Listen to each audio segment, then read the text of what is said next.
ही पौष्टिक अशी पारंपरिक पद्धतीने बनवलेली खीर आहे। ही बाजारात सुद्धा विकत मिळते। खपली गव्हाची ही खीर मी 2 वाट्या घेतलेली आहे आणि ती 4-5 तास गरम पाण्यात भिजत ठेवली आहे। ती मऊ झालेली आहे छान। नंतर 3 वाट्या पाणी टाकून आपण ही 5 शिट्या करून घ्यायची आहे।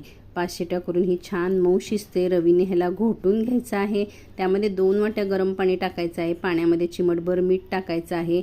यामध्ये आपण हे पाणी टाकून छान एकजीव करून घ्यायचं आहे, घोटून घ्यायचं आहे। त्यामध्ये 2 वाट्या गूळ, खसखस भाजलेली, सुकं खोबरं, वेलची, जायफळ किंवा सुंठ पावडर टाकू शकता। तसेच आवडीचा सुकामेवा टाकू शकता। 3-4 चमचे तूप टाकायचं आणि छान वाफ काढायची। 5-10 मिनिट आपण हिला असंच शिजून द्यायचं। नंतर आपण 10 मिनिटं झाकण लावून हिला वाफ काढायची आहे। वरून पुन्हा साजूक तूप टाकायचं आहे। मस्त अशी खीर तयार होते।